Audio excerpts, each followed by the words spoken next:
All right, everyone. Thank you for submitting all these questions. They're really good. We kind of sorted them into different piles. There were a lot of common themes that came up again and again. So hopefully we'll be able to kind of cover or at least touch on the topics that most of you were thinking about when you wrote down your questions. So I will start with the first one, and this is probably the most common one that comes up in the discourse is the how are we going to pay for it question, right? This comes up in all the presidential debates, media, Fox News, all of that. So I think there's different ways to approach this question. Number one is facts. So we know that a single payer system would strip a lot of administrative burden, right? Right now, a lot of our healthcare dollars are wasted. We know that we're spending way more than other countries and getting less. And then we also know that the government is already spending a significant portion on subsidizing private insurance. So we are already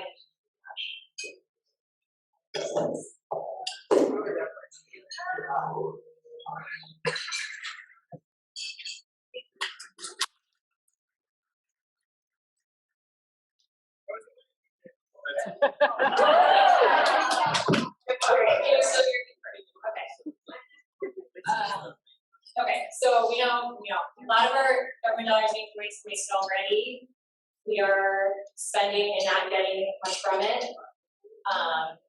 The administrative waste that will cut out, and then the savings from negotiating drug prices, having global budgets. There's in many contexts a good idea to acknowledge that for some people taxes may go up a little bit, but the overall savings that the vast majority of Americans are going to get from having free healthcare, no point of care costs is going to far outweigh any additional taxes that people pay. So there's the facts, right? And then, as Sanjeev alluded to earlier, you also want to think about what context is this being asked in. Is this somebody who maybe just is not going to agree to kind of any sort of overall government program, and that's why they're bringing up this question? Or is it because they actually don't know that this is actually going to be a cheaper plan in the long run? So I think depending on your audience, you want to kind of think about how you're going to approach it, like go into those facts like I just talked about, versus kind of delving deeper into what personal interests do they have and how can you address those features. So now I'm going to open it up to everybody. Again, we like kind of a good balance of students and physicians answering. Is there anything else I left out that you would want to say, or ways that you approach this question differently? Raise your hand and then we'll try to bring it next to you. I'll help you. Okay. Thank you. Dr. Viola. So yeah, I would also mention the average premium. I think 2,000 per month, 7,000 per month. This is not equal.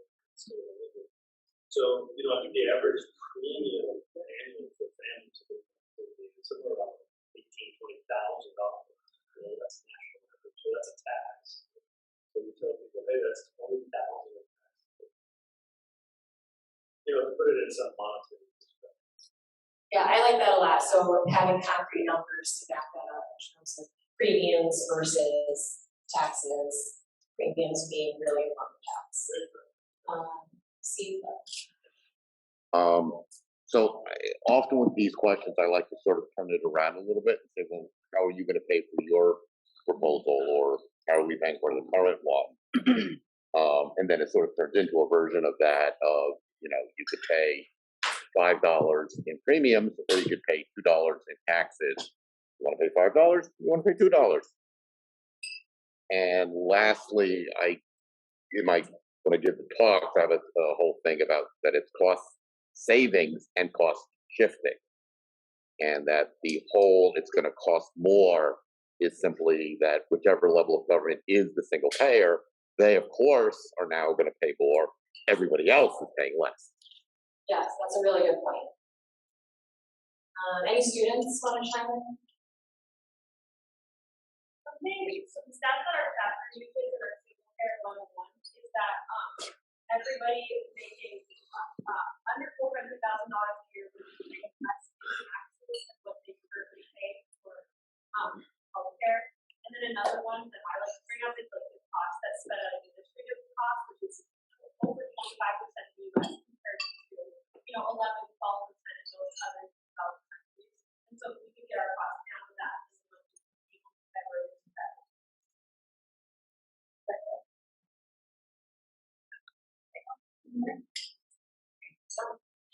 The cost, the social cost. So if we have silos, we might be paying a little bit more than we do in healthcare. But the fact that the mother gets healthcare and doesn't die, her children are not put in the system. We pay so much more for it. So it's always better to get them. Yes, I love that. So I'm hearing use concrete numbers, I like that a lot, so that people know like this is how much more our current system is costing us versus their single payer system, the $5 versus $2. Thinking about costs beyond monetary costs or actual healthcare, livelihoods, the deaths that we face in our current system. So yeah.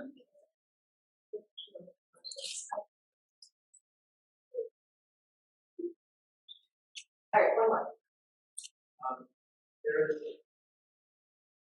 If people want data, there's a very nice paper by Gordon Mosser in Minnesota School of Public Health, where he looks at the 11 studies that analyze what the cost may be if you go single payer.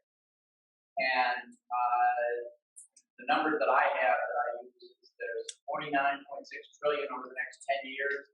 And those papers, the two that he sets aside, why, estimate that it will cost the same or less. And then he talks about what it really, and that does have to do with things that were brought up. It does have to do with drug pricing. It does have to do with shifting the percent that is now spent, we'll call it waste, whatever, through insurance, et cetera, from about 31 to 9 or so. And that cost either is the same or drops by about 4 million. And then the issue is where do those funds come from? And what I find is that people can actually grasp, oh my gosh, we're not actually adding dollars, one thing maybe, but it's a question of shifting whether those dollars are coming from private insurance or state or federal. It's all the same dollar. Yeah, and PMHP's website has a lot of things to these papers.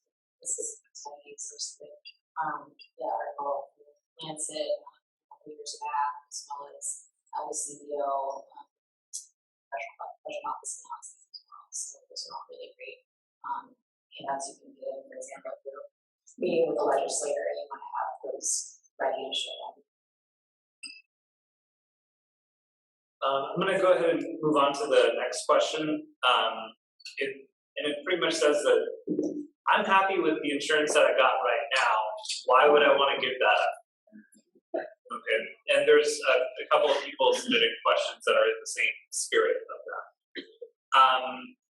When I hear that, I usually tell the person, I'm glad you're happy with your current circumstances. I have a few, not very many at all, but a few patients who feel the same way, that they are happy with their insurance, and then life changes.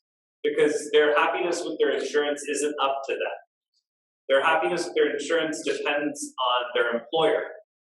And when the employer decides that they want to go with a different insurance company, then that insurance is gone.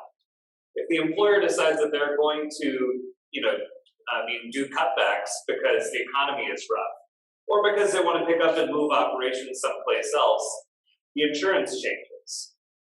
If you decide that you and your family have to move to another state for whatever reason to be closer to another relative, or because you simply want a change of scene, chances are your insurance is going to have to change too. Is that fair?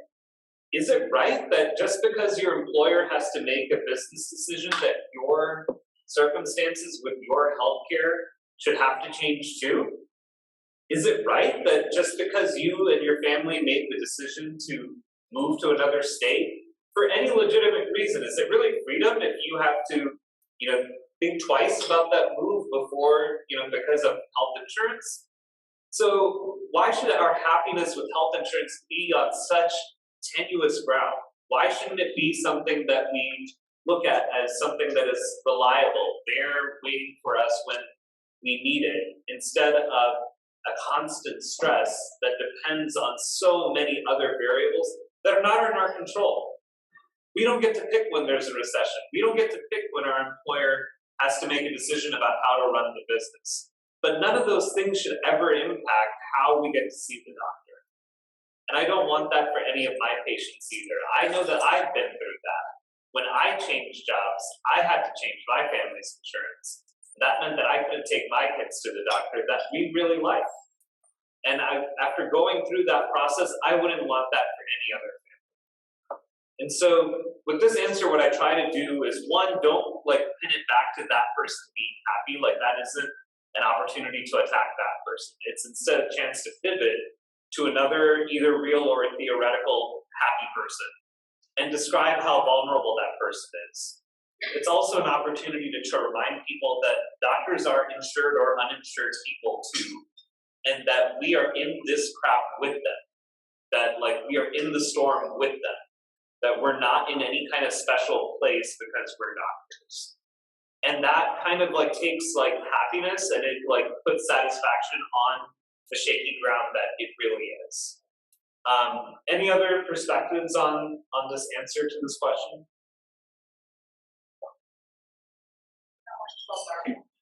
Oh, yeah, sorry. Ask people if they like annual enrollment. Like that they have to re-enroll and re-pick their benefits every year, and have to think about whether or not, their spouse is going to have a kid, or whether or not they have a new illness that they have to consider if they have the right plan. I've never met anybody that likes the annual re-enrollment process. You totally eliminate that with, single parent.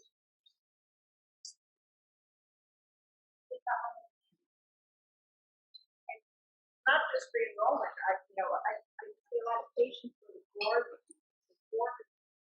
and they have insurance that you save every year, right? However, if you have, kids, and they don't cover your kids. Supposedly they cover your kids, but they give your kids, right? And you write them down. But at the beginning of the year, patients don't realize that they send them this little thing to ask them if they have any other insurance. Okay? And of course I don't have any other insurance. I'm covered in court, so they ignore it. So by the time half the year goes by, they haven't responded to that part because they didn't realize they had to respond in order for their kids to be covered so that they would get, so their doctor would get paid. And by that time, a lot of the time filing was completed, and therefore, if they finally do respond, sometimes they cover it, sometimes they won't cover it. So that's crazy, they're paying for the insurance, but they're not covered because every single January they have to fill out this little form saying, oh no, I don't have any other insurance. This is the only insurance I have for the year. Is there a student who wants to take a crack at the question or has encountered this before? Yeah. Oh no, you in the blue shirt. Okay. The way I like to phrase is, okay, great, you're happy now. Well, how would you like to be even more happy? Because, insurance plans these days, they're so crappy, the benefits are so bad. Just about everybody out there is going to get a better benefit package than your Medicare for all. Everybody. Why would you not want to be more happy?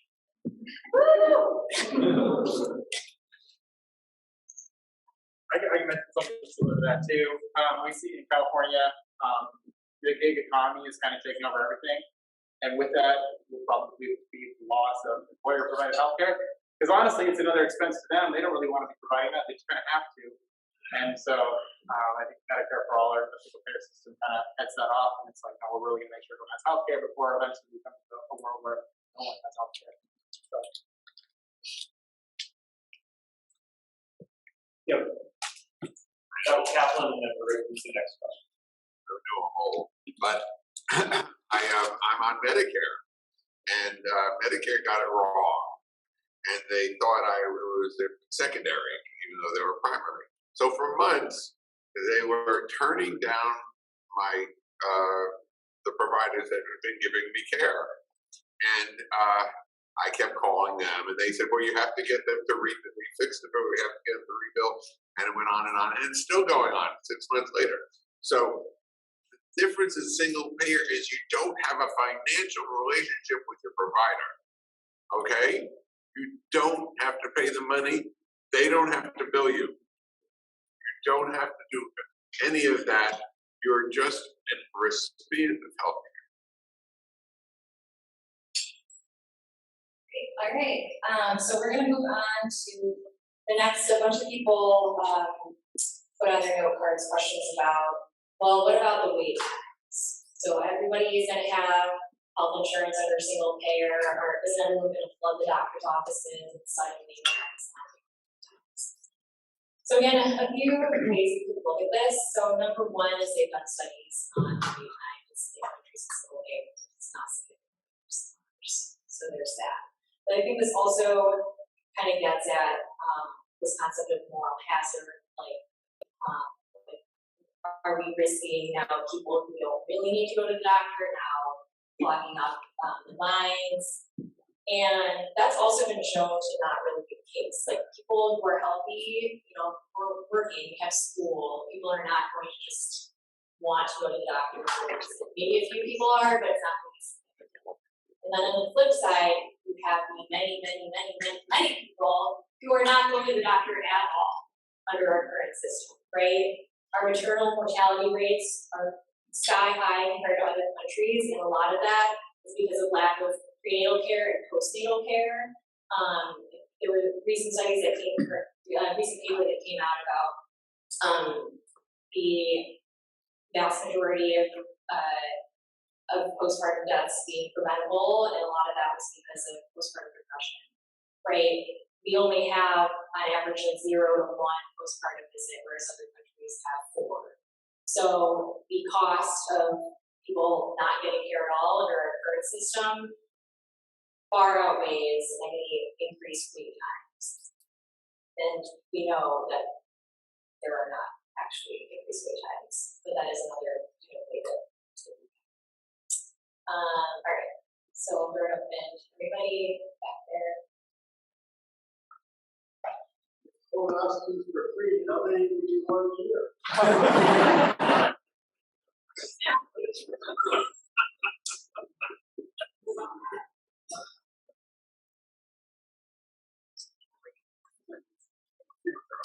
We're trying to like find people who haven't spoken yet. So if you've like had a chance at speaking, you know, we're just asking you to like give other folks a chance to. Yeah. Okay, so I'm from Canada, and I wonder how many people hear the stories about terrible wait times and shortages in Canada.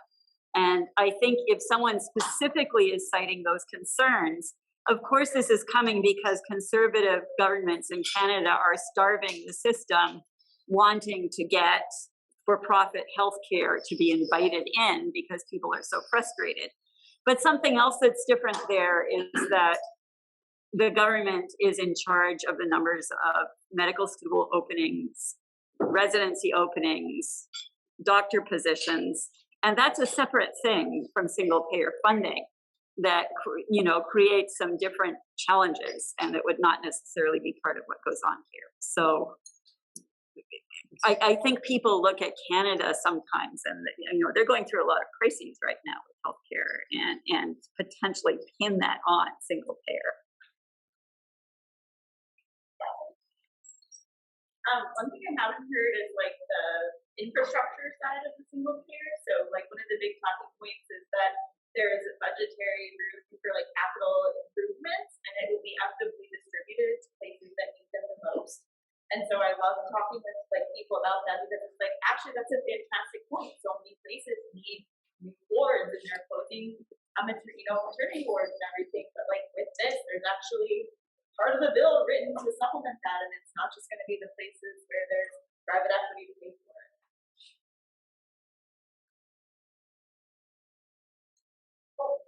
of the things that I found most interesting about that question is the amount of time that physicians currently spend on paperwork, almost all of which is for billing. And if you remove the billing piece of the computer work from doctors, both while they're seeing the patient, filling out a lot of quick marks, which if they were actually doing just the exam, they wouldn't be asking you those 75 questions. They could be giving you an exam. And then afterwards, they have to document all this stuff. And they have to deal with insurance companies to negotiate, why the pre-authorization isn't necessary, or why the denial is wrong, or why that medication is the right one, rather than the 3 others that the insurance company wants you to do first. Removing all that time frees up as much as 50% of the doctor's clinical time. So, single payer would allow us to do almost twice as much healthcare, perhaps, and even if it's not twice as much, a lot more, with the same number of doctors. And bonus, the doctors will be doing what they wanted to do rather than paperwork, so you will have less burnout. Wouldn't it be good to keep doctors in their careers happier longer? That's perfect, yeah, as I'm both doing primary care, and I definitely believe that it's my job every day. Well, the answer that I sometimes give to those comments are, for example, I just paid my auto insurance, so I've got auto insurance for the next 6 months, but I'm not about to say, great, I'm going to go out and get an auto accident because I've got auto insurance.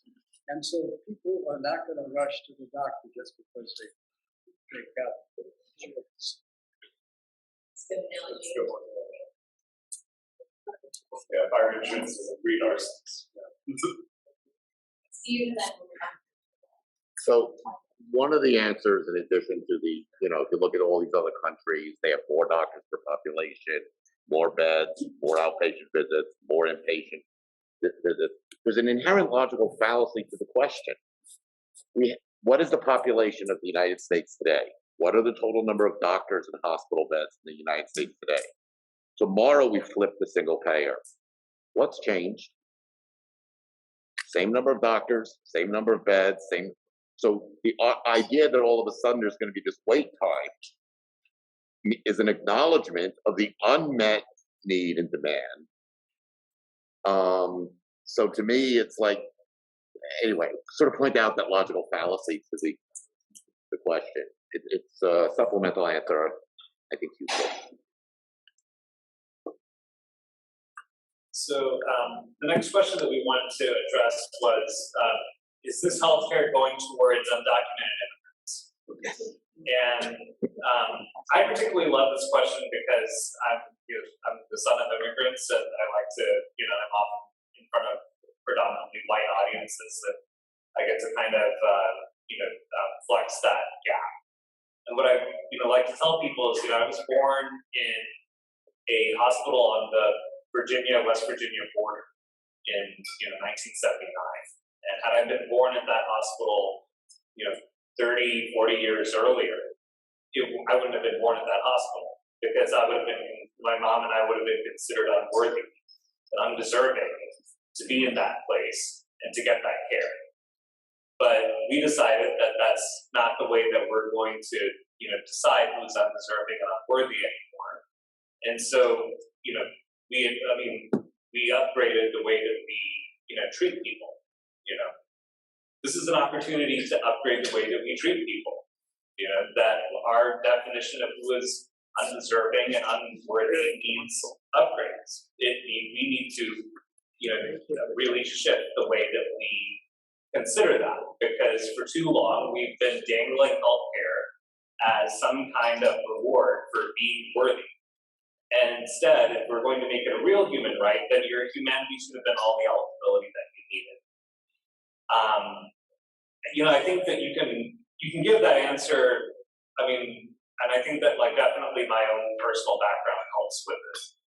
I also like to point out to people that, the pandemic, if not any other time in your life, should have reminded you that there is a ton of labor that gets done in this country that is like critical to your survival, not just your comfort, your survival.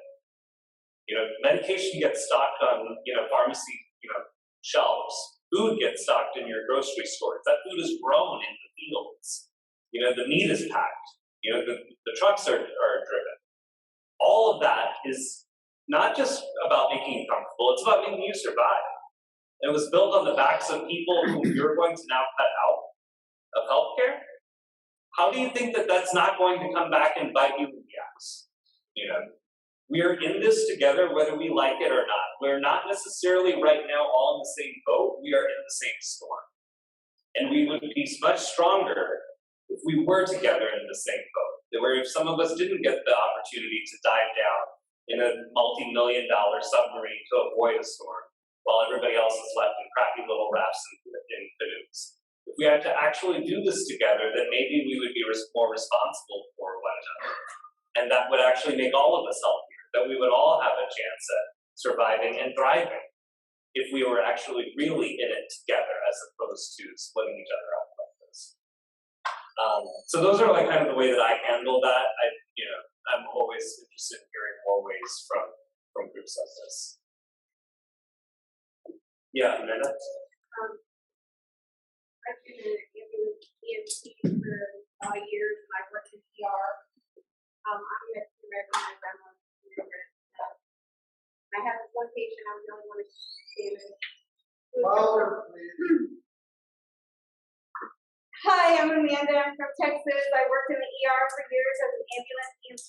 They let us work and help the doctors and nurses. And I would have this undocumented Spanish-speaking patient that would come to the ER. His kidneys were failing and he couldn't get dialysis. He would always have to come to the ER to get help, wait till the last minute because they wouldn't help him get the dialysis he needed to be in the hospital. And he would just come every few weeks, every week. So, does he not deserve that care? Just because he's undocumented? Some people would say no, absolutely not. But in the end, if you're looking at the material side of things, it's getting paid for somehow. The money is coming from somewhere, so why would we not want to get out in front of it before it turns into a huge pile of debt that someone somewhere picks up and has something to play? I'm not sure the business side of things because I think it costs more to let people be sick. Besides the humane aspect of it, there's also that in the end it gets paid somehow. I'm not sure about it. But also, if you really your time and your energy to something that you can plan and decide that are not utilizing the services. But that's still has to happen. You can't say it. One thing I can do is those patients say, every 2 weeks. Yep. And that's just crazy. Totally crazy. Yeah, in the back. Emotional question. Logic, in my experience, you have to play local.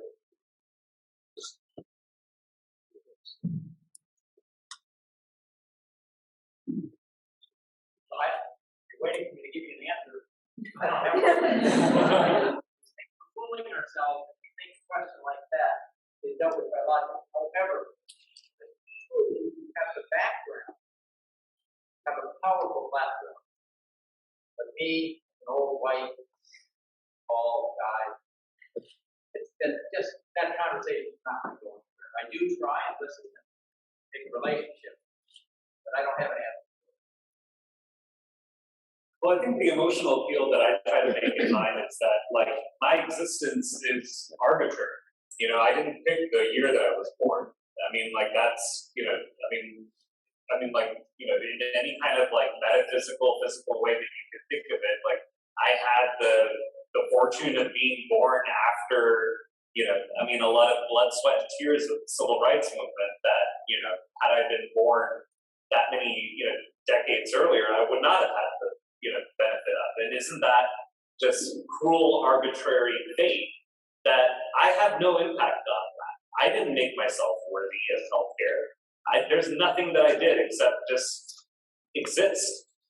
And I think that, like, you know, the idea that, like, we should not, like, you know, manufacture cruelty, to me, I think that is an emotional appeal. I think that, like, there is something deeply painful about, like, thinking of, like, you know, your own, you know, black, brown, you know, I mean, non-white existence as, you know, like, you know, being so, like, you know, subject to the cruelty of things that you had never, like, had no influence over, and that you could not have, like, forecast, and that nobody would have wanted for you, like, you know, in your own ancestry.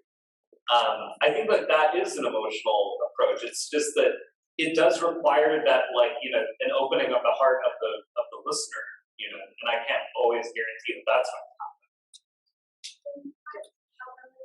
I think that's a really good question, and as someone of immigrant background, I actually might not necessarily choose that path. I think it's an emotional question, and certainly when we're in the setting of trying to persuade, there's times that data works, there's times that scolding might work, but in that particular place where someone is coming from an emotional place of fear, of what they might lose, I don't know that I would necessarily follow that path. Everyone's got to read their audience, you know where you're at, you know what they're saying, but if they're coming from a place of what might they be losing, sometimes that's the path to follow with them, right? So follow it up with another question, and what makes you ask that question, and what are your concerns? And then be able to answer those concerns that kind of come to the place of what brought up their emotion. So I think there's times when slapping people around and being like, listen, get your shit together and take care of brown people, sometimes works, but there's lots of times that may not be the path to walk if you want to persuade people to join our coalition. I agree with her. I don't think in Kansas and in Missouri that's not going to work. I'm actually Hispanic, I'm first generation, and the interesting thing is a lot of times people don't even know it, and you should hear what I hear, okay? And I say, and there's no way that I can emotionally even, I would tell them, and they'll be just a little upset about what they said because I heard it, but they're not changing their perspective. And that's something that's going to happen. That's great. Teach our children, teach their children, change the culture. But for us to deal with it, maybe talk more about, well, look, I think in Colorado they had done this thing where they had all of these pennies and showed all of the money that the immigrants provided to in taxes that they've never received in any kind of fund. So it was like, I don't know, millions of dollars every year, I think the figure like that. But what we put into the system, undocumented workers, is so much more than what they ever take out. We try not to take anything out, but they are contributing. Even if they're here, they're working, they're paying taxes. So it's not as though they're getting free care here. They're paying taxes as well, even if they're not documented. So I'm just saying, you need to approach it from that perspective and also approach it from, well, gosh, this is your workforce in many cases. What are you going to do if they don't have health care? How are you going to, how is the industry going to survive if these people aren't here, if these people don't have health care? Because if you can't harvest, how do we eat? How does the rest of the community that is full documented legal, how are they going to eat? So it benefits us to be able to take care of everybody. I think we're out of time. I really appreciate everybody's participation. Obviously, there's a lot more tough questions for us to contend with, but I do appreciate the energy and enthusiasm people are bringing to this. I think that we will try our best to do some kind of follow-up for this, because obviously there's a lot more to cover. What that will look like, we'll try to figure that out. But thank you.